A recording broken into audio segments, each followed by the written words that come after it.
l'aide de la philosophie, mais vous pouvez comprendre ce triple sens. Et c'est ce que je vous propose de faire. On commencera avec de la théorie sous la gnose et on terminera avec des cérémonies d'hommage à Mitra, par exemple, toute la cérémonie de Mitra. Et on arrivera au fur et à mesure, avec ces 10 cours, on arrivera en quelque sorte à comprendre ce qui nous entoure dans le domaine religieux. Ça, je crois que c'est capital. Hein. Tout ce qui nous entoure, on pourra enchaîner sur la création du catholicisme, par exemple, puisque nous terminerons avec Mitra, et que le culte à Mitra, à peu de choses près, donnera naissance à la Sainte Messe, par exemple. Donc là, terminant cette année avec Mitra, eh bien, on commencera avec les symboles de la Sainte Messe dans un temps, voilà, dans 12 mois. Alors nous parlons gnose aujourd'hui, nous parlons théorie.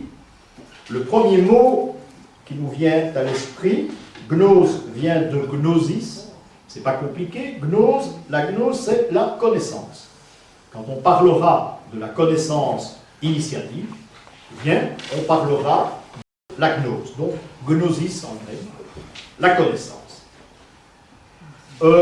Si on lit des dictionnaires de haute philosophie, eh bien, on indique à gnose qu'il s'agit de la connaissance suprême,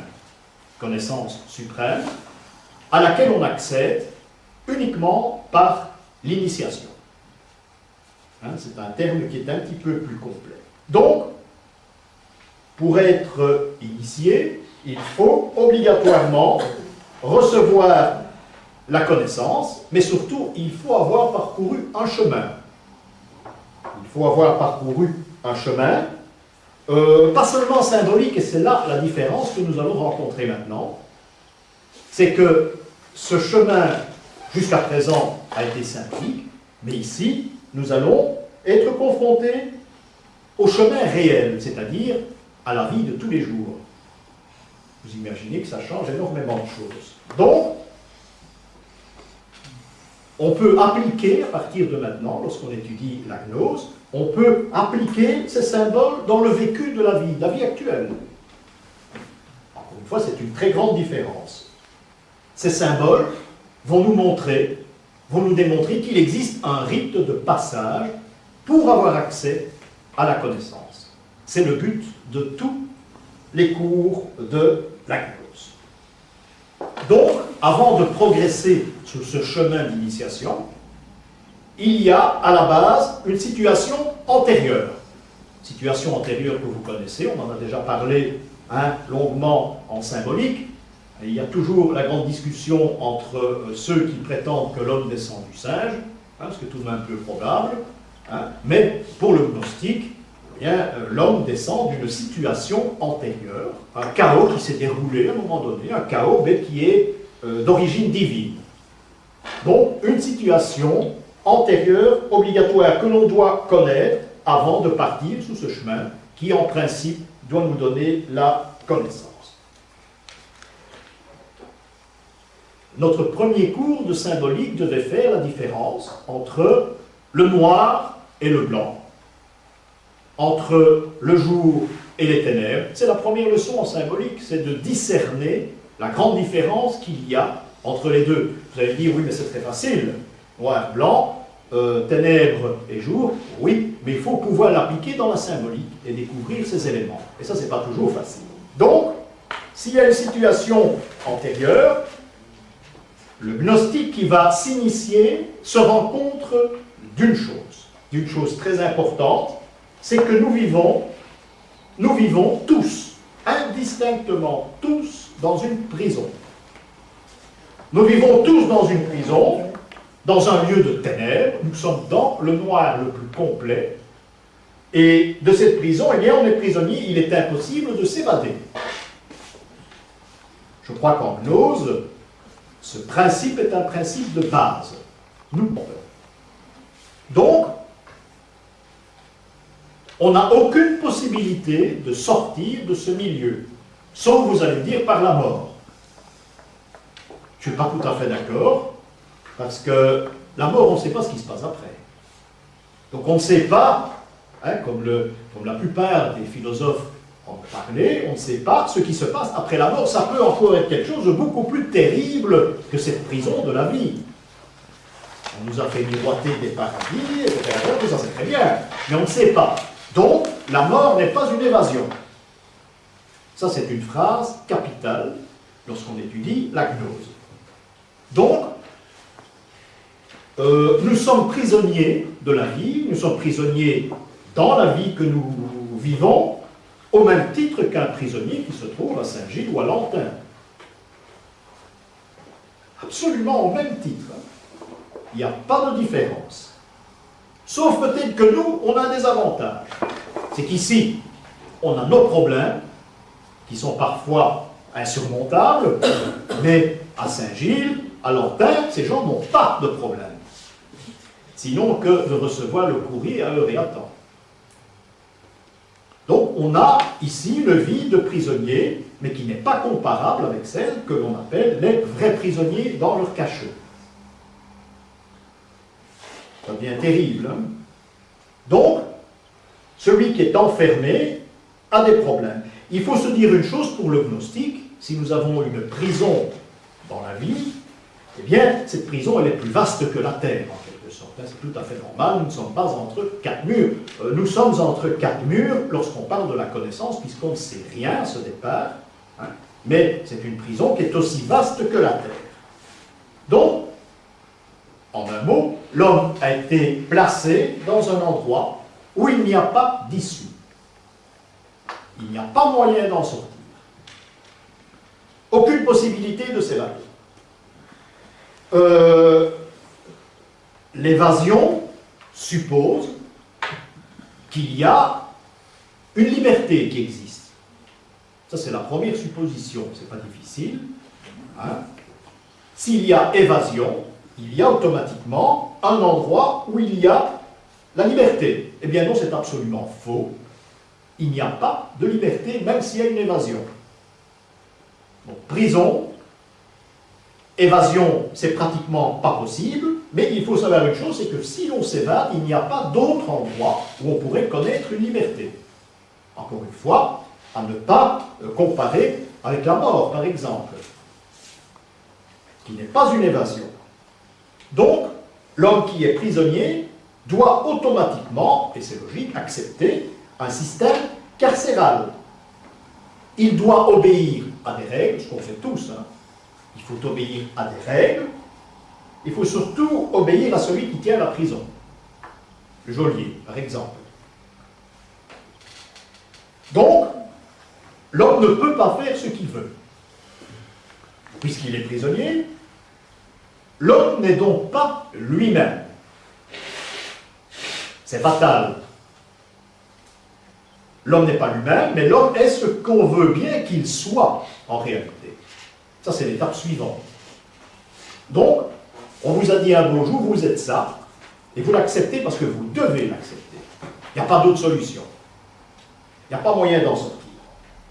Un exemple, on vous arrête, hein, la police vous arrête, vous êtes condamné, et on décide que vous avez tué quelqu'un, par exemple.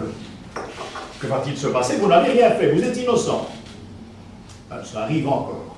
On vous juge, vous êtes condamné. Déduction de tout ça, si vous êtes condamné, vous êtes donc un criminel. Hein? Si après la cassation, ce n'est pas cassé, le cas n'est pas cassé, eh bien, vous resterez un criminel.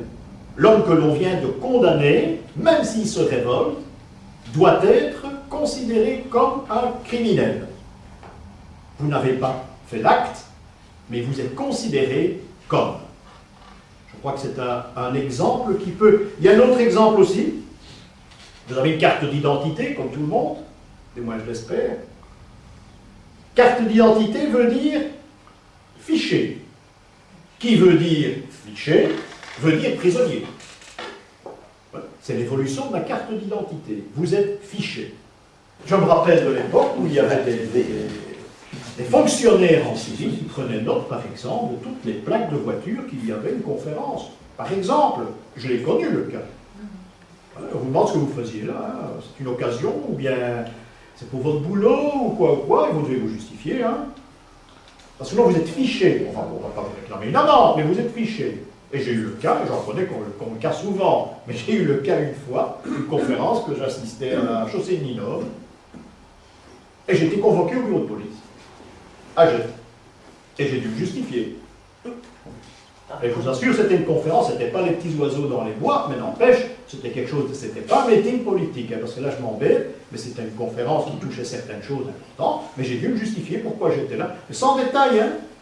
Pourquoi j'étais là, est-ce que j'étais seul, pourquoi ça m'intéresse, c'est tout, terminé, vous signez en dessous, j'ai pas signé, mais enfin ça fait rien, mais il m'a laissé partir, voilà, c'est tout. Et j'ai plus jamais de nouvelles. Et voilà, pas ça, c'est, mais dans le temps, on a noté les plaques. Maintenant, on ne note plus les plaques.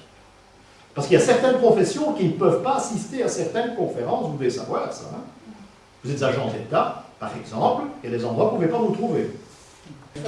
Donc, en plus d'être prisonnier physiquement, puisque nous parlons du physique, vous êtes également prisonnier mentalement.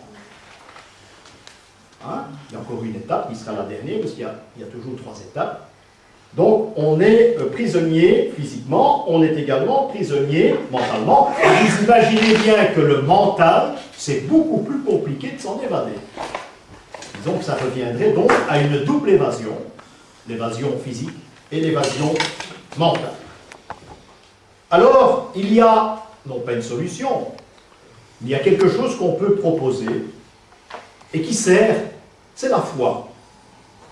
La foi, par exemple, c'est ce que les gnostiques appellent la pistis. On n'emploiera pas souvent, mais enfin, c'est la pistis, ça s'appelle la foi. C'est-à-dire, c'est quelque chose en quoi vous avez confiance. Donc, tout homme, en début, c'est une idée de l'évasion, tout homme doit se libérer de la foi qu'il avait pour en trouver une autre. Parce que sinon, ça ne sert à rien si on prend l'ancienne. Hein. Vous êtes toujours sur le même pied. Donc, il faut en trouver une autre. Mais il devra adhérer à cette nouvelle foi, encore une fois, en tenant compte de vérités qui sont uniquement reconnues. Si vous avez foi en un mouvement, hein, ça peut exister aussi, ça ne doit pas être uniquement religieux, et vous pouvez vraisemblablement, puisque ça vous est imposé, hein, vous ne pouvez pas en sortir non plus. Bon, la foi est écartée, mais c'est peut-être un système obligatoire au début, avant de comprendre ce qui va suivre. C'est probable. Si vous décidez un jour de vous séparer de tout en étant prisonnier du monde, hein, si vous désirez vous séparer de tout, eh bien, c'est pas bon non plus. Il y en a qui font ça, qui arrivent à faire ça. C'est même très biblique également, hein, se séparer de tout. Mais finalement, si on n'a pas un guide, ça nous amène nulle part. Donc, il faut encore chercher dans un autre domaine. Celui qui veut échapper à la foi imposée, au système imposé, eh bien, est un homme traqué. Et quand je parle système imposé, je ne vais pas parler foi, je vais parler, dans le système profane, quelque chose qui est banal, vous refusez de payer vos impôts, par exemple. Est-ce que vous allez me dire, c'est tout à fait banal. Vous connaissez la suite? Huissier. Vous refusez de payer vos impôts. Parce qu'on dit que vous engraissez un tel, un gouvernement de si, on vole votre argent pour faire ça, etc. Tout ça, d'accord. Duquel on fait ça? Oui, d'accord. Mais vous refusez de payer vos impôts, vous avez des ennuis. Ah oui. Ah ben oui, ben c'est ça. Hein. T'es soumis quoi? Donc, ben absolument. Donc vous vous trouvez dans n'importe quel... vous êtes prisonnier, vous êtes condamné, vous ne pouvez absolument rien faire. Il y a une chose qui vous est autorisée, c'est le rêve. Et c'est peut-être la première des solutions. C'est de, non pas penser à quelque chose, mais rêver d'autre chose, s'extraire de votre milieu, mais uniquement par le mental. C'est un élément qui est valable, mais momentanément, toujours, vous ne pouvez pas continuer à rêver sans réalisation. C'est pas possible. Mais momentanément, ça pourrait devenir un système conseillé à ceux qui veulent s'évader. l'homme a le droit de parler, dit-on. Bon, il y a tout de même des limites. Hein, l'homme a le droit de parler, je veux bien, mais les limites sont très restreintes. Quand je prends l'ensemble de ce que l'on pourrait dire, ce qu'on pourrait parler, l'ensemble des conversations, dans n'importe quel domaine, vous avouerez que vous êtes tout de même assez restreint. Hein? L'homme, parfois, dans votre incarcération de la vie, n'a pas le droit de se taire non plus. Ah, c'est assez ambigu ici. Puisque si on vous interroge, si on vous met sous la sellette, on risque de vous faire dire n'importe quoi, même ce que vous n'avez pas envie de dire. Et on peut vous condamner également pour ne pas avoir parlé. Vous voyez que le sens est double. On vous condamne parce que vous avez dit certaines choses, mais on peut vous condamner parce que vous n'avez pas parlé.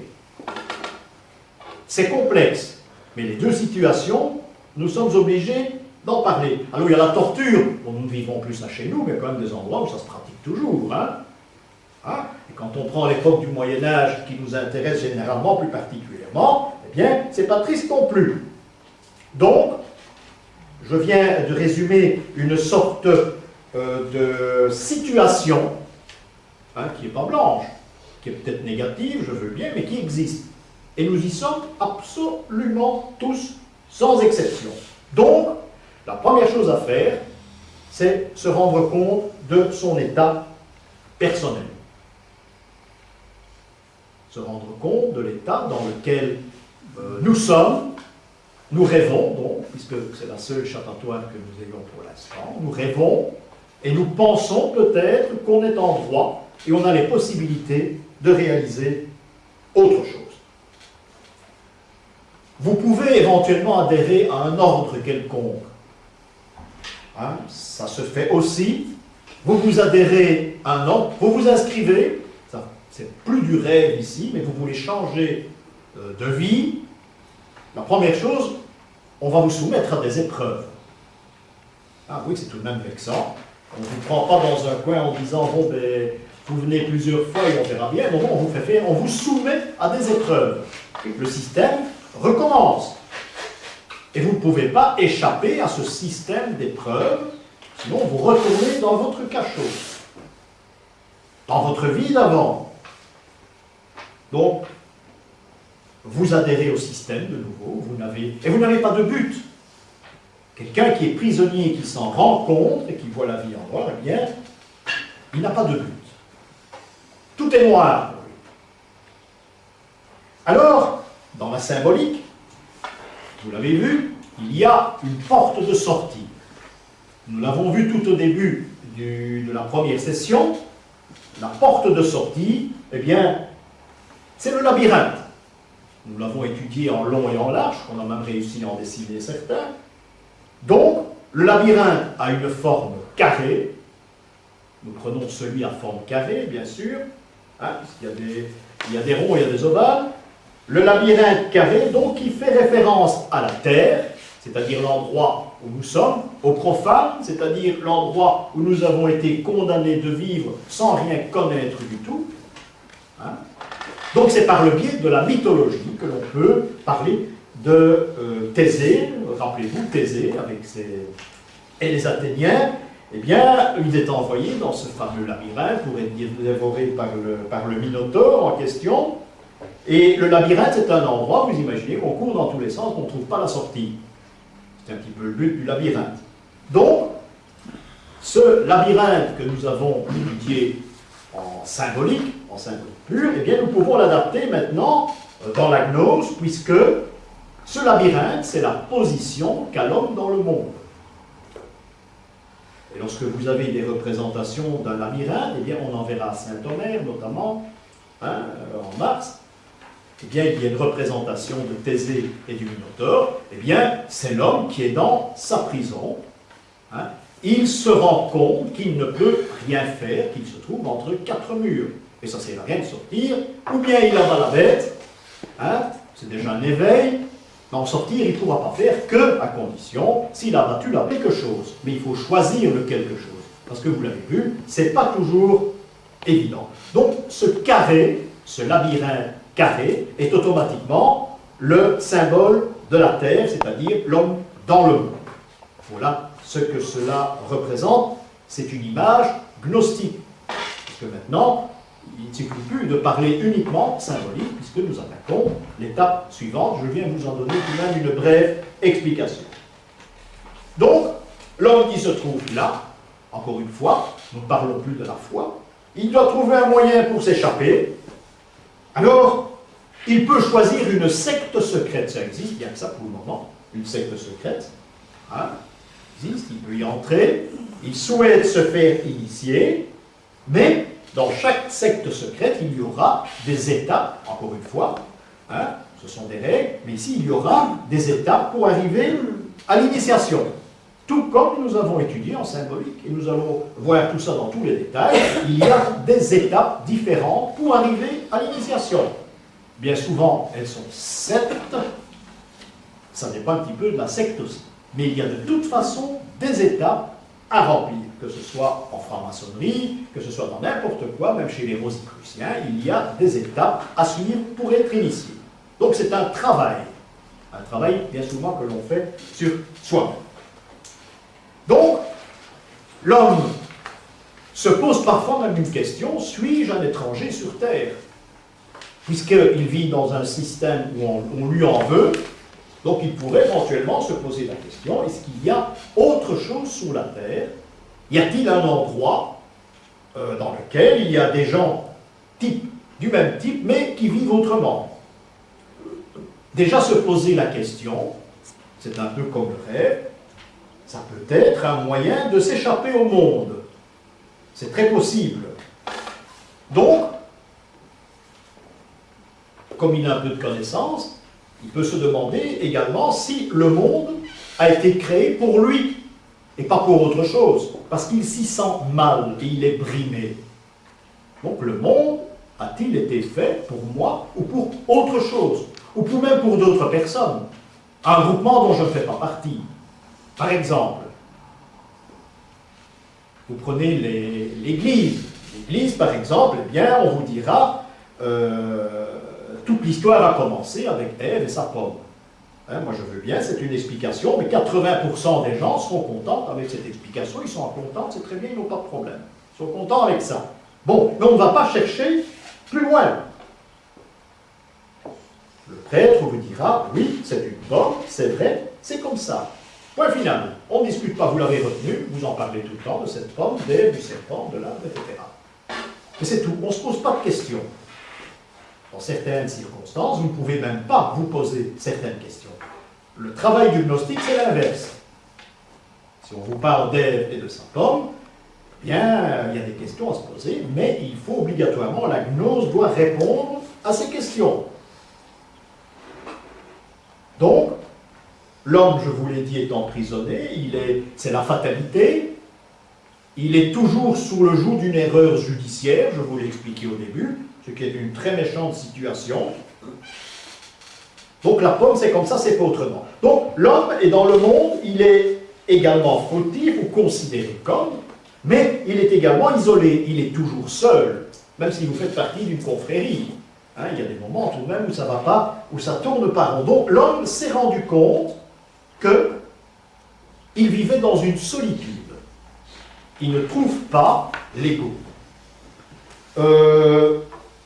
Vous savez qu'avant, l'Église avait la garde de l'initiation. On ne pouvait pas parler, fatalement, on ne pouvait pas parler d'initiation sans passer par l'Église. L'Église a tout perdu.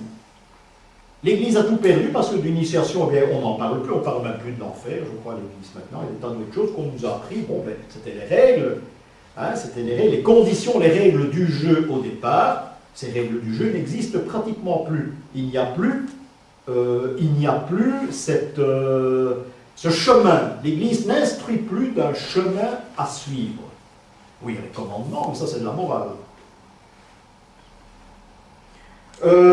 À l'Église, il y avait des tas de choses qui ont été laissées tomber entre-temps. Il y avait par exemple, dans l'ordinaire de la messe, eh bien, on a gommé, il y a un siècle de ça, on a gommé tout ce qui pouvait faire peur à l'homme et qui lui faisait comprendre ce que je viens de vous citer ici. J'ai été de vous expliquer pendant plus d'une demi-heure. l'Église enseignait cela à l'homme, qui n'était rien, qui n'était dans une prison, il ne pouvait même pas penser. Il devait suivre des ordres, religieusement il y avait des livres, il fallait suivre ces livres, il fallait les connaître, mais surtout pas poser de questions. Donc apparemment, ça devait tourner rond. Les gnostiques, c'est l'inverse. On pose des questions, et si on n'est pas satisfait, eh bien, on ne croit pas à ce système. Vous parlez du pommier dans le paradis, ben, il y en a certains qui font une conférence sur ce pommier uniquement. Hein. Ben, c'est très bien, parce qu'ils répondent à vos questions, ce que représente cet arbre avec ses pommes. Hein. Bon, ce ne sont pas des pommes, parce qu'il n'y avait pas de pommes à cette époque-là, mais enfin, ça ne fait rien, c'est l'image qu'on nous en donne. Hein. Mais bon, c'est important d'en discuter. Parce que à toute légende, il y a une explication qui est très intéressante, et le gnostique, lui, va réclamer cette explication parce qu'il peut difficilement marcher. Donc, je vous l'ai dit, dans l'ordinaire de la messe, tout ce qui fait peur, le Salve Regina, par exemple, a été complètement transformé. Il a été occulté depuis au moins un siècle. Et à la fin du Salve Regina, ben, on faisait peur à tout le monde, que vous étiez dans une prison, qu'il faut en sortir. Toujours les mêmes thèmes gnostiques revenaient. La prière, on enlevait la fin, on a découpé. Bon, ben, maintenant c'est un peu différent, mais le sens est également totalement différent. Donc, le Salve Regina pouvait décrire ce qu'on appelle à l'Église la vallée de larmes, c'est-à-dire tout ce qui se passait dans la vie. Hein? On rendait compte à l'homme de sa situation, la situation qu'il vivait. Alors vous avez encore une trace de cela, eh bien, ce sont les monstres que vous avez dans les églises romanes et dans quelques gothiques. Vous avez déjà remarqué que les églises, dans les chapiteaux, ne rencontrent bien souvent que des monstres. Hein? L'homme est agrippé par des monstres, l'homme se trouve dans une forêt, il ne faut pas de monstres pour ça, donc l'homme se trouve dans l'obscurité la plus complète, hein? Et s'il fait le petit pas à gauche, eh bien, il va être dévoré par ce monstre. Si vous faites des églises romanes, si vous les visitez, eh bien, vous notez tout ce que vous voyez, vous verrez, c'est des fois très intéressant, mais ça reste toujours dans le domaine de la sculpture romane. Je pense aussi à la messe. Jadis, il y avait, après l'ité missa est, eh bien, le prêtre, une nouvelle fois, vous rendez compte de votre situation. Vous aviez assisté à la messe, mais il y avait beaucoup de choses à dire. Et qu'il y avait un penchant gnostique, c'est-à-dire, le prêtre vous révélait dans quelle situation vous vivez sur terre. Après l'ité missa est, eh bien, les 3/4 des fidèles sortaient de l'église.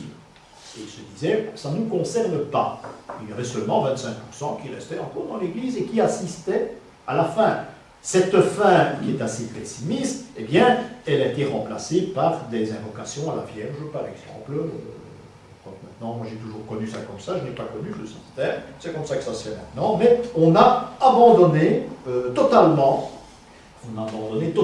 ce qui fait peur. Donc vous étiez en contact avec le prêtre et vous vous rendiez compte d'une chose, c'est que vous êtes en contradiction avec la vie que vous vivez au jour le jour. Vous ne vous en rendez pas compte.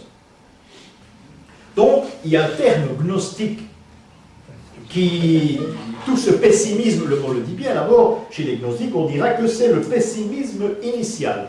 Le pessimisme initial, ça englobe tout ce que nous avons, tout ce que je vous ai révélé dans la première partie de ce cours. Ça s'appelle le pessimisme initial, c'est par là que l'on commence. Donc, je vous ai parlé des monstres, et pour échapper à ces monstres qu'on trouve dans les églises, eh bien, il faut choisir une voie. C'est une voie qu'on vous indique, c'est prendre le chemin de la connaissance. C'est une invitation au chemin de la connaissance, parce que vous vous posez des questions. Pourquoi ces monstres? Pourquoi ces forêts? Pourquoi l'homme est prisonnier? Dans tous les chapiteaux romans, l'homme est prisonnier.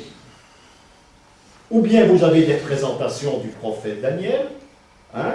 Ou bien vous avez les travaux d'Hercule, vous avez les travaux de Samson, jamais du Nouveau Testament. Il n'y a jamais de Nouveau Testament dans les cryptes, dans les chapiteaux des cryptes romanes.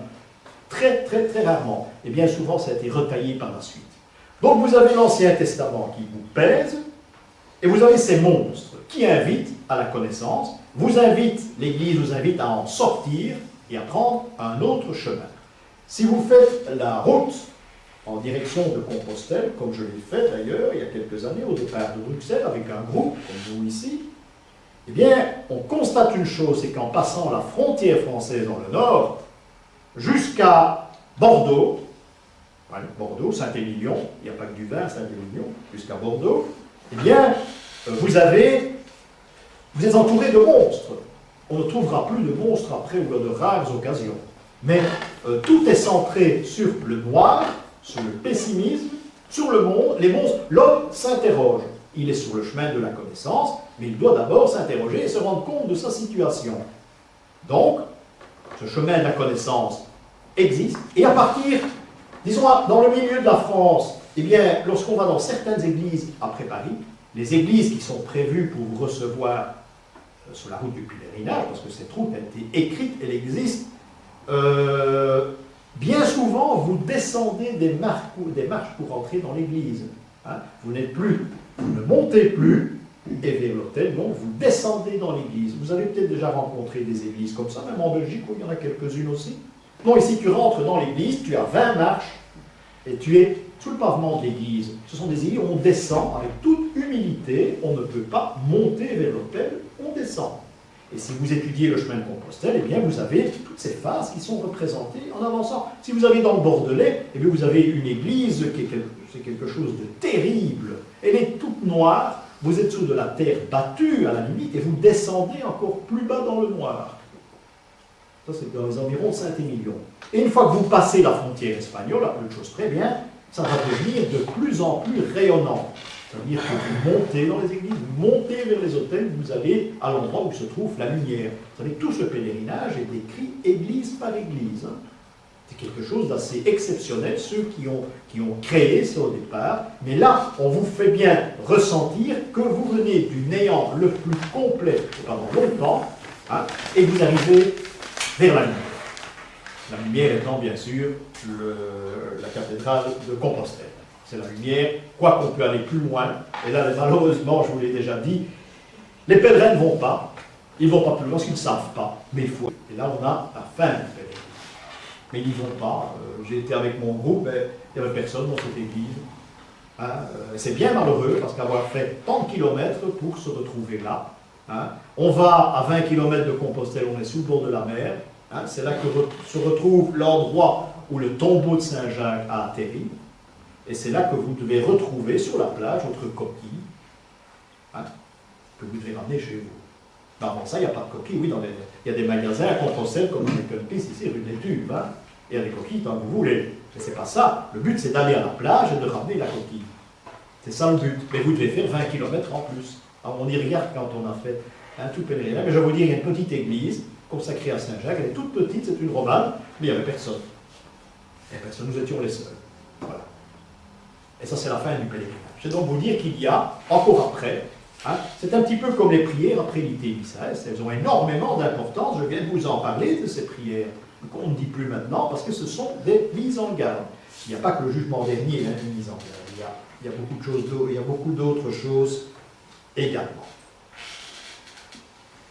Après vous avoir dit cela, après vous avez dit tout cela, eh bien, vous devez tirer une toute petite conclusion, c'est que la réaction générale de l'homme face à tous ces événements, face à son état, eh bien, c'est bien sûr la soumission. Vous ne pouvez pas faire autrement. Vous devez vous soumettre. La soumission. On vous donne des règles à respecter, des règles qui, parfois, ce sont des règles assez abracadabrantes, ou bien qui ne sont pas toujours acceptées, parce que draconiennes. Donc, encore une fois, il y a ici une porte de sortie, peut-être, qui est le rêve. Pourquoi? Je vous l'ai dit, le rêve, c'est le paradis. Paradis, ça pourrait être une porte de sortie, mais encore faut-il arriver au paradis. Ça, c'est un autre problème. Maintenant, parlons des différents modèles d'évasion. Hein? Nous avons planté le décor, maintenant il faut s'évader. Il faut sortir de là, il ne faut pas vivre dans cet état. Donc, on s'évade. J'ai parlé du rêve. La drogue est une évasion, par exemple. C'est une très bonne évasion, du moins le temps que ça dure. Vous vous droguez, vous imaginez des paradis, tout va bien. Tout va bien dans le meilleur des mondes, et vous vous êtes évadé. Donc, c'est un exemple matériel qui s'emploie. Hein. On va pas vous faire un dessin, ça s'emploie même tous les jours et de plus en plus. La drogue est quelque chose qui doit vous faire quitter la terre où vous vivez, dans ce milieu où vous vivez, vous faire découvrir autre chose. Mais ça ne dure pas. Ça ne dure pas parce qu'en principe, on est très vite déçu. Il y a la panique aussi, ça c'est le plus grave. C'est celui qui panique tout le temps. Il va se demander ce qui va se passer si on continue comme ça. Mais le fait de paniquer, et je pense que je ne me trompe pas, le fait de paniquer à chaque fois, ça vous extériorise envers vous-même. Donc vous paniquez, vous avez peur, mais vous sortez de votre milieu de pessimisme où vous ne faites absolument rien. Parce que l'homme est ainsi fait, il n'a rien qui s'offre à lui, donc il ne fait rien, il ne se pose pas de questions, c'est la soumission la plus complète. C'est un peu ça. Il y a d'autres manières, par exemple, un clochard, celui qui va vivre sous les ponts, mais voilà quelqu'un qui a trouvé une voie. Voilà quelqu'un qui a trouvé une voie, c'est la sienne, elle vaut ce qu'elle vaut, mais il a tout quitté, il est sorti de prison éventuellement, hein, admettons, il a mis un manteau, un coup de rouge dans la poche avec quelques trucs, il est en dessous d'un pont, il vivote, il vit. Il est sorti du système, il fallait oser le faire. J'ai rencontré, il y a bien longtemps, un jour, un clochard en France qui avait été médecin. Et j'ai posé la question, je ne me suis pas attardé parce que je me suis dit, on me raconte peut-être n'importe quoi, quand j'étais au café du village, on m'a relaté la vie de cet homme.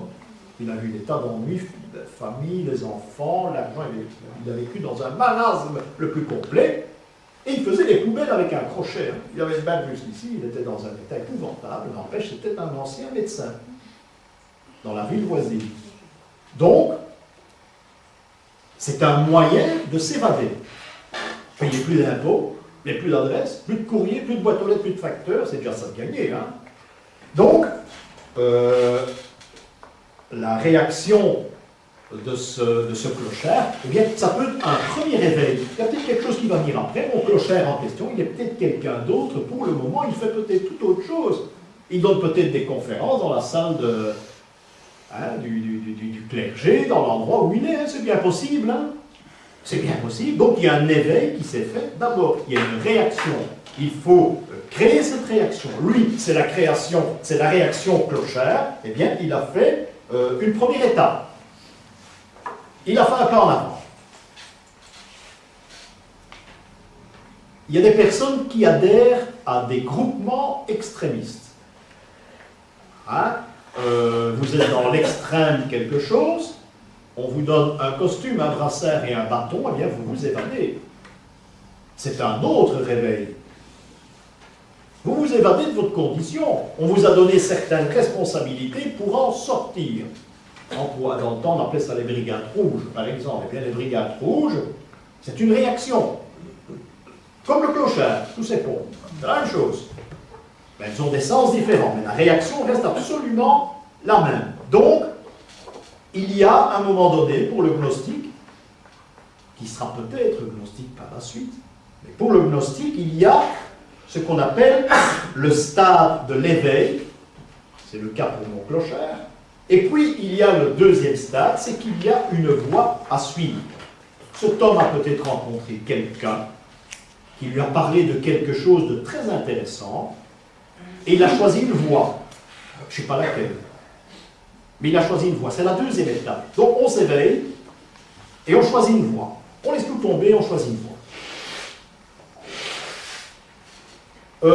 Je reprends une phrase d'Emmanuel. Chez les gnostiques, on dit que chacun doit sentir au fond de lui, doit sentir un appel vers la liberté. Donc vous avez en vous, une petite lampe, une veilleuse, qui un jour va peut-être s'allumer, ce ne sera plus une veilleuse, ce sera une belle chandelle et puis un néon, mais qui vous appelle vers la liberté. Ce mot liberté a un sens philosophique, hein, c'est pas les crier à le roi, la rue, etc. C'est pas ça la liberté, hein, je dirais même que c'est le contraire, parce qu'on ne sait pas ce qui arrive après. Mais ici, il y a un éveil encore une fois, qui va vous indiquer un chemin que vous devez suivre. Obligatoirement, si vous voulez en sortir, ce chemin vous appelle vers la liberté. Quand vous cherchez ce chemin vers la liberté, eh bien, ce but s'appelle la vocation. C'est un mot qui a été un peu transformé, parce que la vocation, c'est devenu toute autre chose, non? Quoique ça se ressent tout de même, la vocation, c'est quand vous êtes appelé, bon, un prêtre à la vocation dit quand il est appelé vers Dieu, oui, ça je peux accepter. Donc vous êtes appelé vers la liberté, vous cherchez votre vocation. C'est comme ça que l'on appelle cela en gnose. Alors, cette vocation peut également devenir dangereuse, parce que ou bien elle est bonne, ou bien elle ne l'est pas. Hein, vous pouvez éventuellement vous engager sur un chemin qui va vous enfoncer encore un petit peu plus dans la terre et dans la situation que vous avez connue jusqu'au présent, jusqu'au moment où vous avez entrevu une route qui va vous envoyer, qui va vous transmettre une certaine liberté. Donc cela s'appelle la vocation. L'ordinaire de l'homme, et ça nous le retrouvons dans la Genèse, l'ordinaire de l'homme, c'est de travailler. Vous savez ça, bon, c'est comme ça, c'est lié de travailler, mais avant l'homme ne devait pas travailler. Hein, il vivait joyeusement dans l'Éden. Eh bien non, depuis lors, hein, depuis que Adam et Ève ont été chassés, dans la Genèse, eh bien l'homme a une vocation, maintenant c'est le travail, mais on va lui imposer un travail. Il y en a peu qui ont choisi leur travail, hein, leur métier peut-être, mais il y en a peu tout de même hein, qui se sentent bien dans le métier qu'ils exercent. Ce n'est pas courant. Donc, il faut se méfier également de la vocation, parce que ça peut être une vocation que l'on vous impose. Donc, on retourne de nouveau dans le même système, une vocation imposée. Hein, ça peut être également une vocation religieuse. Vous savez, quand vous êtes gosse au collège, les gens vous demandent qu'est-ce que vous allez faire plus tard. C'est la première réponse, la première question qu'on pose en 6e latine. Moi, c'était le préfet qui m'a demandé qu'est-ce que vous allez faire plus tard. Bon, ben, c'était la première question en entrant en 6e latine, donc on a 12 ou 13 ans. Conducteur de train. Donc déjà, on vous met en tête que vous pourriez éventuellement avoir une vocation, on vous dira si elle est bonne ou pas. Donc on vous commande déjà. Si vous êtes conducteur de tram, votre préfet des études a dit, oui mais non, il y a tout de même autre chose, vous ne seriez pas ici. C'est ce qu'il va vous répondre. Oui mais n'empêche qu'on vous détruit déjà. Si votre rêve est de conduire une motrice, eh bien déjà, là en classe, on vous dit, bon, soyez raisonnable, je fais archéologue ou médecin, c'est bien vous passez. Et voilà. Donc on vous impose déjà quelque chose au départ. Mais un enfant, lorsqu'il parle de sa situation future, mais il a un rêve. Il a un rêve, ce rêve, il voudrait hein, qu'il se réalise, mais on le condamne déjà. C'est un exemple qui est très bien fait. Bon, je veux conduire un tram, c'est bien, on a 12 ans. Mais alors, et vous êtes en 6e latine, vous faites du latin, et dans 3 ans, vous ferez du grec. Qu'est-ce qui se passe? C'est pas tout à fait normal. Donc voilà quelqu'un déjà, un jeune, qui s'est fait diriger. On l'enverra dans une direction scolaire qui n'est pas faite pour lui. Ça arrive souvent aussi, ça. Moi, j'ai eu un très grand désavantage, c'est que je m'intéressais à fond aux cours qui m'intéressaient. Et je me faisais des ennemis, des profs, pour un cours qui était vraiment ridicule. Enfin, qui me paraissait complètement ridicule.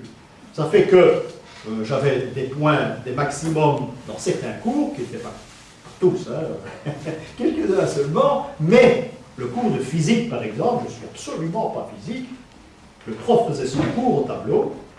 J'avais 13 ans. Il avait tout expliqué, mais j'étais probablement à l'avant-dernier rang près du radiateur. Et bien, il venait à côté de moi s'asseoir, il envoyait l'élève s'asseoir ailleurs et on discutait. Et la première fois, ça m'a surpris. Parce que j'ai dit, il y a un piège ici. Il y a quelque chose qui va arriver. Mais non, pas du tout. Et quand je suis venu, ne t'intéresse pas à ça, on va parler ensemble, on parle d'histoire, on a 13 ans. C'est un homme assez exceptionnel. Bon, les cotes n'étaient pas exceptionnelles. Enfin, n'empêche, je n'étais pas coté sur les... Enfin, n'empêche, j'ai vécu ça pendant plusieurs cours de physique. Hein. Et j'ai vécu le même genre de situation au cours de dessin, par exemple. Voilà, on a 2 cours, ça me reste...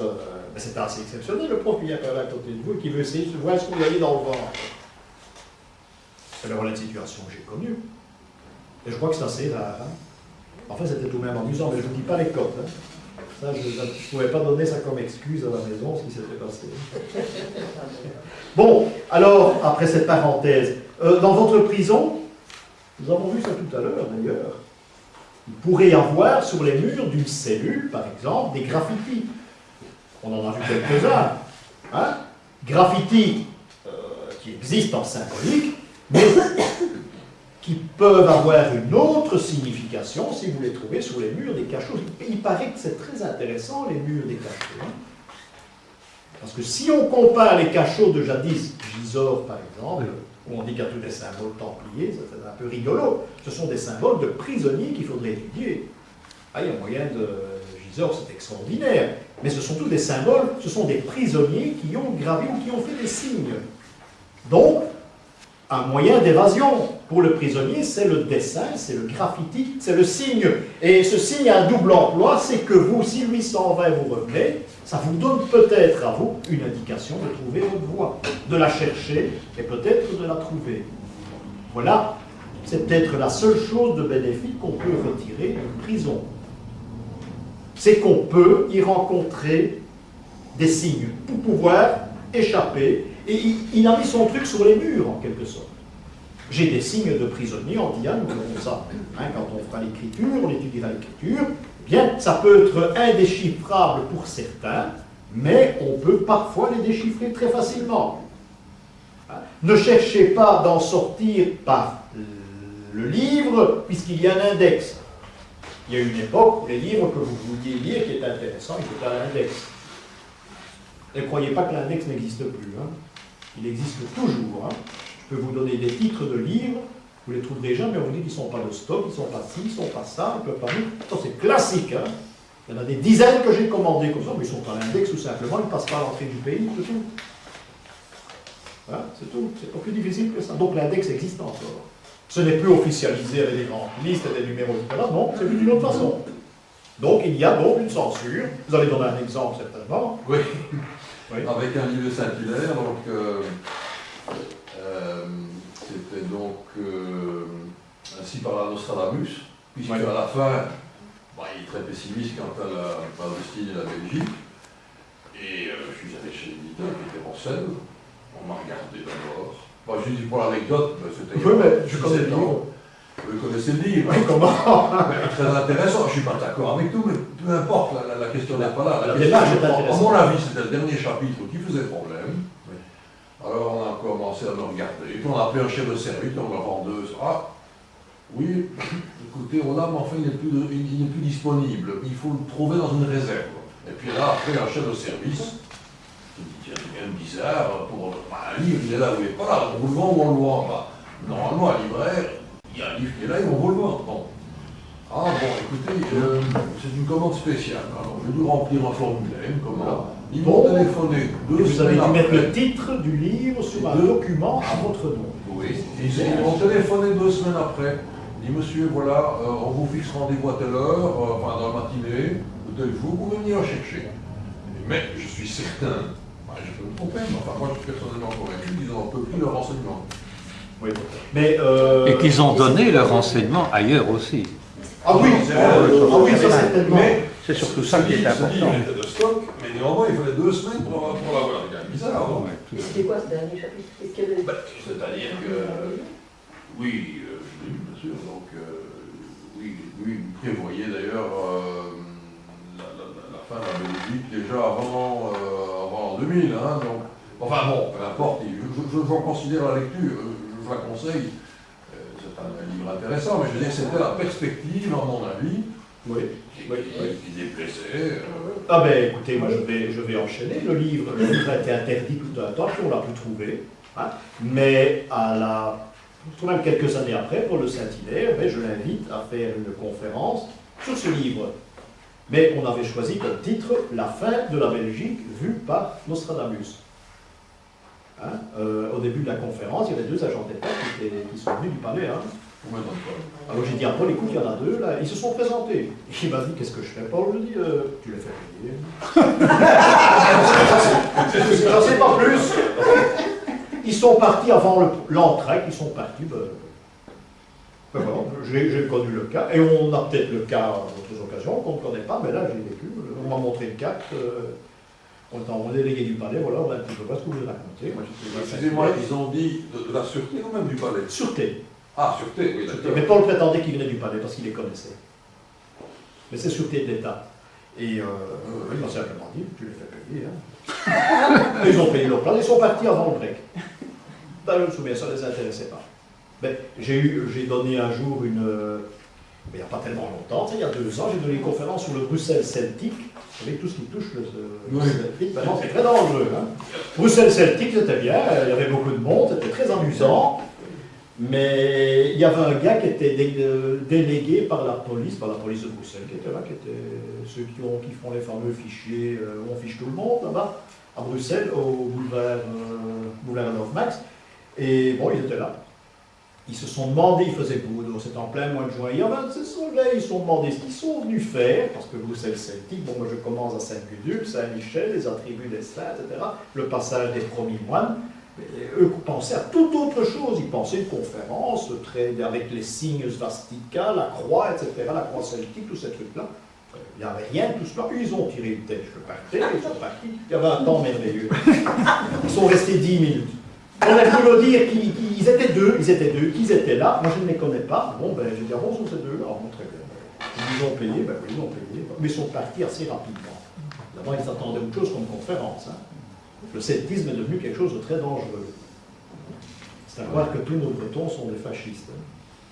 D'ailleurs, on vend, dans les boutiques où on vend des tas de trucs, des insignes, néo-nazis, extrême droite, etc., c'est rempli de croix celtiques. Donc c'est l'emploi qu'on en fait, bien sûr, mais le mot celtique, il y aura tout de même, il y a une chance sur 10 qu'il y a un contrôle, mais puis il y en a un, j'ai eu le cas. Voilà, c'est une petite parenthèse. On parlait des graffitis, donc sur les murs de la prison, qui peuvent éventuellement donner une porte de sortie. C'est pas l'issue, mais c'est peut-être l'issue.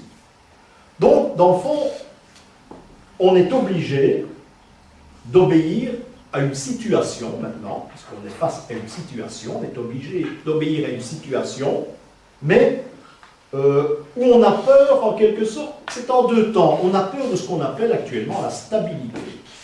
Ça veut dire que vous allez vivre dans un carcan, hein, où on va vous faire, le problème de la vie, c'est la stabilité d'emploi. Vous rentrez dans une firme à l'âge de 18 ans après avoir fait un peu d'études. On va vous parler de cette stabilité d'emploi. Dans longtemps, on va vous faire miroiter une pension, putain, etc., etc., etc. Donc, c'est la stabilité qui, bien souvent, ne vous donne pas l'occasion d'aller voir ce qui se passe ailleurs. De peur de représailles, par exemple. De peur de représailles. Je connais un conférencier qui a un jour tenu une conférence dont le fond était très intéressant, la forme était parfois un peu discutable. Seulement, on a tout fait à Bruxelles, on a tout fait pour que cet homme perde sa place. Tout, absolument tout. Il avait des tas de sociétés contre lui, ils ont tout fait. Et ça a duré 3 ans. Et ça s'est terminé par un procès, toute la presse en a parlé, par un procès qui a coûté très cher, et il a gagné finalement, ce qui est tout de même très bien, mais à quel prix? Voilà un exemple. Donc, vous ne pouvez pas parler, mais dans d'autres situations, hein, on vous interdit de vous taire.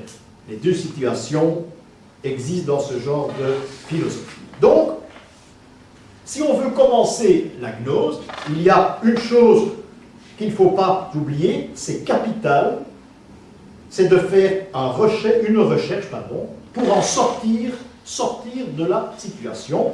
Je viens de vous décrire quelques cas de sortie.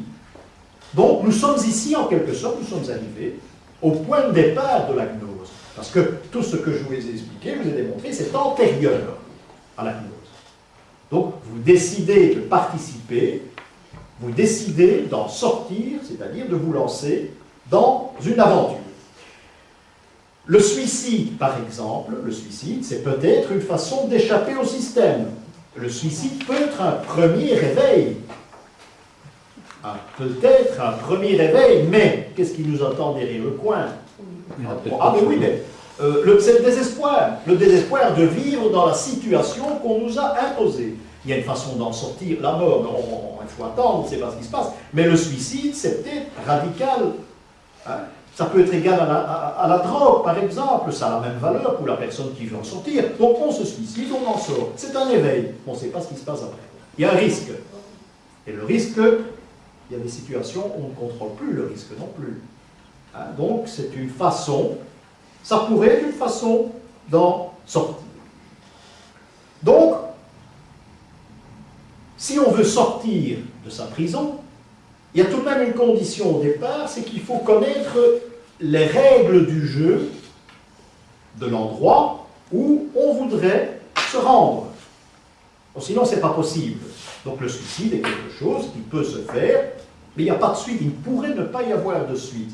Par exemple, le scoutisme, c'est quelque chose d'assez extraordinaire, puisque le scoutisme, c'est une sorte de gnose. C'est la mise au point d'un jeu, ou de plusieurs jeux, pour échapper à une situation.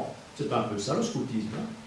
Dire que tous les scouts sont gnostiques, c'est un peu exagéré, mais l'idée au départ, eh bien, je crois qu'il y a une matière à discussion. Hein.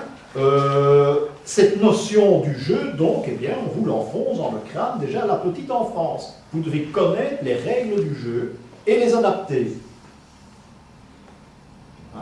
L'homme doit se connaître avant de partir, de faire l'apprentissage du monde, parce que s'il veut sortir de sa situation, il doit chercher la connaissance, et pour ça il faut qu'il fasse l'apprentissage du monde, et il faut en respecter, il faut d'abord en connaître toutes les règles, parce qu'il y aura des chemins qui seront interdits automatiquement. Il y a des chemins, il y a des portes qui vous resteront fermées. Vous êtes en prison, vous êtes condamné pour un crime que vous n'avez pas connu. Il y a peut-être une autre situation à exploiter, c'est le côté mystique. Vous pouvez éventuellement vous échapper par le mysticisme. Donc, si vous vous échappez par le mysticisme, il faut considérer que vous êtes obligé d'avoir pleine connaissance de la situation antérieure. Et je m'explique. Un saint, par exemple, et il y en a combien au calendrier, un saint, par exemple, vient du néant. Hein? Il vient du néant, il a cherché sa porte de sortie parce qu'il était comme le plus simple des hommes. Il était enfoncé, il était en prison, il était dans les ténèbres et il a voulu en sortir. Donc, ce côté mystique que le saint a exploité lui a permis de se lancer sur les chemins de la connaissance et d'être initié. Voilà un très bel exemple. Il y a l'exemple de Paul aussi, mais là nous avons déjà l'étape suivante. Paul sur le chemin de Damas. Eh bien, Paul est un soldat, hein, c'est un homme qui n'a pas bien vécu pendant la première partie de sa vie. Il se trouvera sur le chemin, dire s'il cherchait l'illumination, je ne sais pas, hein, il y a des théologiens qui peuvent discuter là-dessus. Mais ce que je sais, c'est qu'il a été confronté à un éclair, il est tombé de son cheval, et au même moment, il a reçu l'initiation. Cherchait-il à la recevoir? Ça reste la question. N'empêche, il y a l'étape suivante, il y a un chaos qui va se produire, et viendra l'illumination.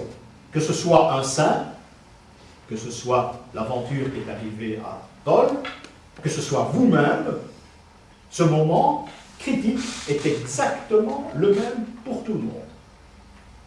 Le péché originel a une signification. Bon, Adam et Ève, ils sont au paradis, mais ce n'est pas difficile, ils sont au paradis, il y a un arbre avec des pommes, il est interdit d'y toucher, c'est une mise à l'épreuve.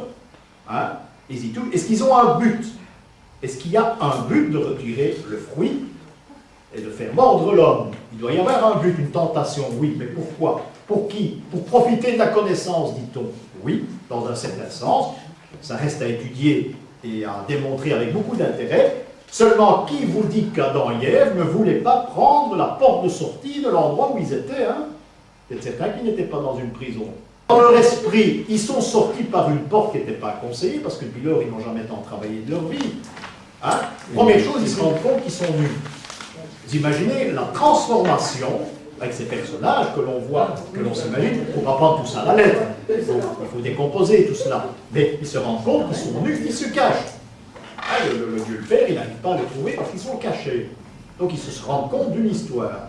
C'est un très grand changement. Et ils ont choisi, ils ont peut-être tout fait pour être chassés du paradis finalement. C'est peut-être leur porte de sortie. Ah ben oui, c'est la première fois qu'ils entendent dire ça. Mais les gnostiques parlent comme ça. Il y a un travail à faire. Ici, celui qui cherche sa voie, il faut surtout faire travailler le mental et l'âme aussi, parce qu'elle a aussi une importance, on verra ça plus tard. L'âme a énormément d'importance. Donc, là, il y a un travail. Je prends les 12 apôtres, par exemple. Chaque apôtre est représenté par un travail différent, comme Hercule, d'ailleurs. Il a une mission, donc il a donc un travail. Le mot mission, c'est l'explication du chrétien, c'est la mission. Mais chaque apôtre a un travail bien particulier. Moi, je vois plutôt le savant dans de ce côté-là. Je sais pas. Donc, le saint est quelqu'un qui, comme Paul, eh bien, il a participé.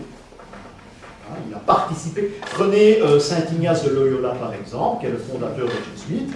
Eh bien, bon, c'était un homme extrêmement important, qui avait une connaissance fabuleuse. Hein. Eh bien, il a créé un groupement. Il a envoyé, en quelque sorte, il a créé une mission, il a créé des missionnaires, mais qui se réservaient le côté initiatique des choses. On ne part plus avec son bâton, sauf qu'il y a une équipe qui part en Chine, qui part en Amérique, etc. C'est autre chose, c'est une mission. Mais pour tous ceux qui sont partis, eh bien, c'est l'éveil. Ce n'est pas une corvée, au contraire, c'est l'éveil.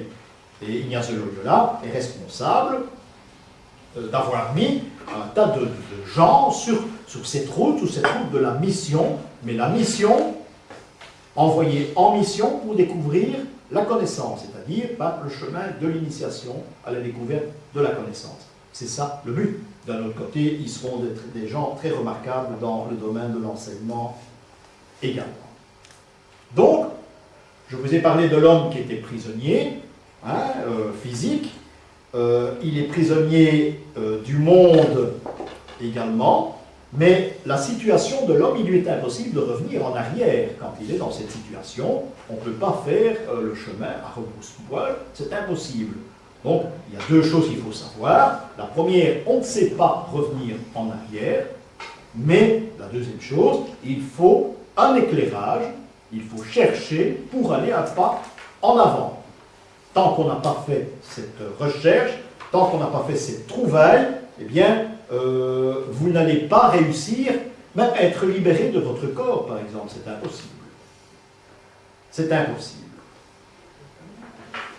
Nous parlons de l'âme, puisque l'âme existe aussi. L'âme se trouve dans le corps. Hein? L'âme, c'est le principe de vie. Dans le fond, le corps, c'est l'enveloppe. Le principe de vie qu'il y a dans le corps, c'est l'âme. Sans l'âme, l'homme est un cadavre. Il est mort.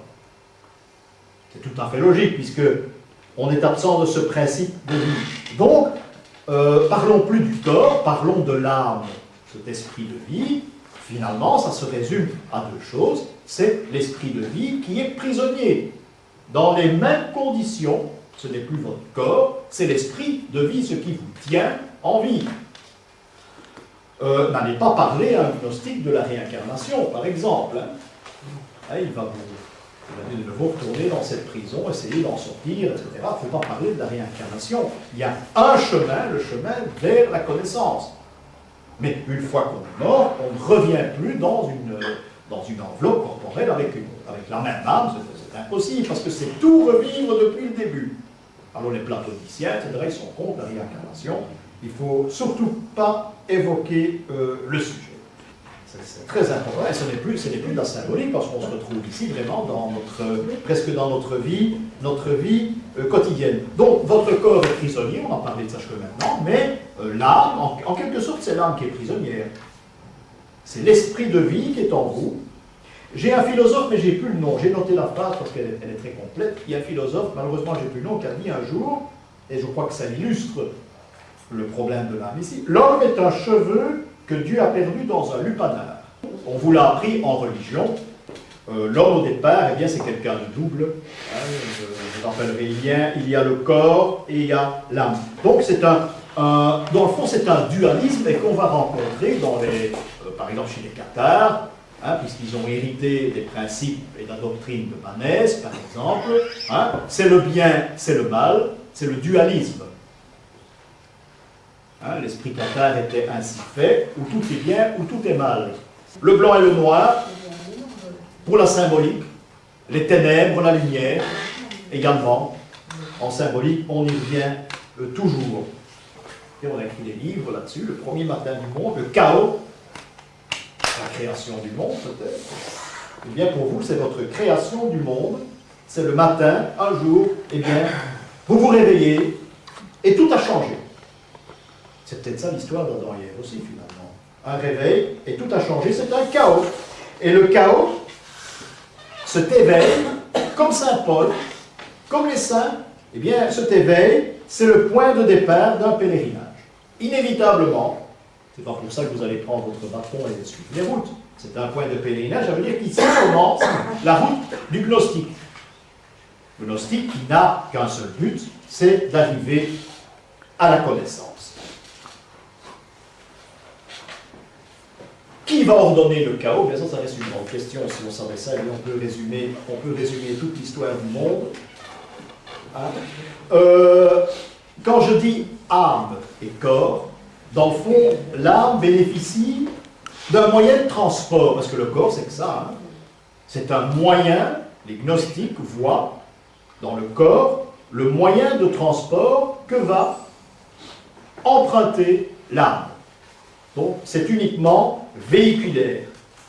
Un exemple, je me trouve au milieu d'un tas de fumier, dans une ferme, ça arrive, qu'est-ce que je dois faire? Vous décidez de mettre de l'ordre dans ce fumier, ça ne peut pas rester là, c'est infect. Eh bien, c'est le point de départ, vous avez décidé de mettre de l'ordre dans la pourriture. C'est un point de départ qui est très intéressant. Vous élaguez tout, vous jetez. Vous avez une bibliothèque où on parle que de bouquins d'extrême droite, vous brûlez la bibliothèque et vous achetez les mémoires de Karl Marx, je ne sais pas combien de volumes, et vous démarrez avec ça. C'est ça l'illumination, c'est ça le départ. Donc, vous changez totalement l'âme qui avait considéré qu'elle était perdue, eh bien l'âme qui est perdue, maintenant, elle considère qu'il y a pour elle un moyen de sortie. Il faut essayer toutes les portes, parce que sinon vous n'en sortez pas. Il faut essayer les bonnes. Hein? On ne peut pas se fier aux religions non plus, parce que toutes les religions sont complexes. Donc la religion n'est pas une voie à suivre. Dans une religion, on va dire, vous ne pouvez pas manger de cochon, par exemple.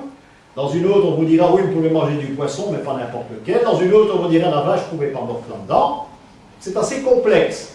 Donc on ne sait pas pourquoi ces décisions ont été prises. Vous ne pouvez pas poser de questions. Hein? Et automatiquement, ben, vous devez vous soumettre à cette religion. Vous retombez donc dans le pessimisme initial automatiquement. Vous êtes embrigadé, mais vous êtes embrigadé dans une religion, cette fois. On parle de ça dans toutes les cathédrales. Hein. Dans toutes les cathédrales, rappelez-vous, on dit toujours il y a peu d'élus, beaucoup d'appelés, peu d'élus, mais dans toutes les cathédrales, il y aura toujours une représentation d'Abraham. Hein, Abraham qui tient un linge, et il y a 3 petits personnages qui sortent du linge. Ce sont les élus. Il y en a 3. Il n'y en a pas plus. Donc on est vraiment dans un pessimisme. Dans l'Apocalypse, par exemple, de Jean, eh bien, il y a l'expression qui dit « Si le monde est égal, si les habitants du monde sont égaux au sable de la mer, mais il n'y a qu'une poignée de sable qui sera sauvée, ça fait peu de choses. Hein.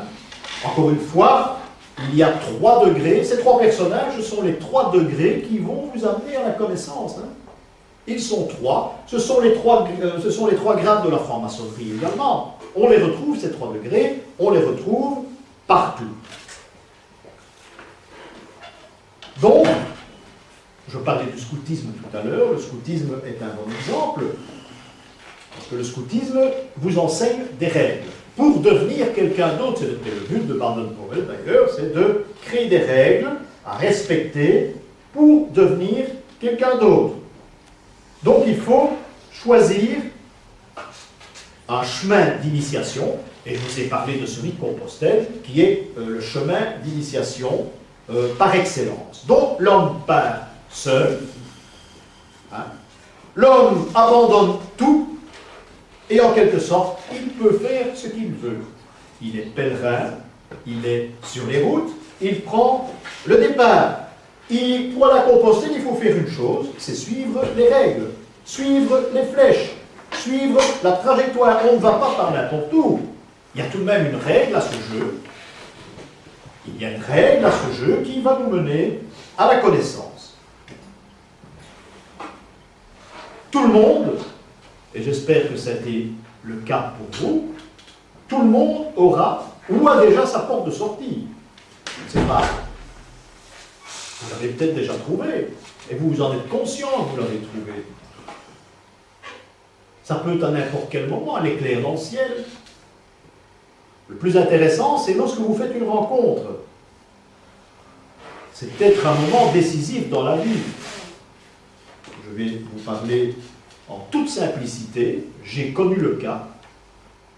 Il faut chercher à sortir de sa condition. J'ai rencontré un personnage. Ce personnage m'a regardé d'une certaine façon, un regard inoubliable. Je ne peux pas le décrire, je n'ai pas les mots pour ça. Un regard inoubliable. Ce regard voulait dire, laisse tout tomber, abandonne tout et suis-moi. Voilà ce que ça veut dire. C'était comme une enseigne lumineuse. Et je l'ai vécu. Et j'ai suivi l'instinct et j'ai continué. Ça vous est arrivé certainement, ça vous arrivera peut-être un jour, dans n'importe quel domaine. Il y a quelque chose qui doit vous appeler un jour et doit vous faire sortir, ne fût-ce que par là, doit vous faire sortir de la condition dans laquelle vous vivez. Et vous allez découvrir toute autre chose, vous allez voir les autres tout autrement, vous allez apprécier des choses dans la vie qui vous laissaient pratiquement froid jusqu'à ce moment-là. Vous allez raisonner tout autrement, à condition de suivre les règles du jeu et de vous rendre compte que vous êtes, cette évasion, eh bien, vous êtes sous la bonne voie. C'est capital. Je suis certain que certains d'entre vous l'ont vécu. Hein. Je peux parler de ce qui m'est arrivé il y a bien longtemps. Bon, mais je l'ai vécu et j'en ai bien profité. Et j'ai choisi ma porte de sortie. C'est pas pour ça que j'ai pas de problème. Bon, je vais terminer avec ceci. Nous avons parlé en deux mots maintenant que cette évasion n'est possible que grâce à l'initiation. Impossible de faire autrement. Il y a un appel, l'illumination, un appel, il faut prendre le chemin de l'initiation et trouver, qu'on doit vous indiquer, et trouver au bout du chemin la connaissance. C'est ce que nous allons faire pendant 10 leçons. On va chercher sa route, en quelque sorte, ensemble. Et nous allons étudier tout cela, mais par la symbolique. C'est la symbolique que nous allons découvrir une nouvelle fois dans les cathédrales. Hein. Nous allons aborder tous les chemins, même les Vierges Noires. Nous parlerons des apparitions. Les apparitions, c'est aussi une voie, c'est aussi une porte de sortie, l'apparition. Hein. C'est très important, les apparitions. Tous ceux qui ont subi une apparition ont trouvé leur porte de sortie. L'extase, l'apparition, ce sont toutes des portes de sortie qui sont différentes. Mais le sens que l'on donne aux apparitions, c'est totalement différent de ce que nous disons et de ce que l'on nous fait comprendre à certaines occasions. C'est tout différent. C'est une porte de sortie, l'apparition. Nous verrons ça quand on étudiera les apparitions. Les apparitions, ce n'est pas quelque chose qui vient naturellement. Il faut vouloir obtenir une apparition. Il faut réclamer l'apparition. Et une apparition, ça se projette, une apparition, ça s'organise à certaines époques de la vie, pas n'importe quand et pas n'importe quel jour. Mais ça se provoque, une apparition, mais elle a lieu parce que vous l'avez choisi, l'apparition. Toujours. Et elle arrive à un moment où elle devait venir. C'est la porte de sortie. Est-ce que c'est la meilleure? À vous juger. Mais c'est une porte de sortie, on a qu'au détail.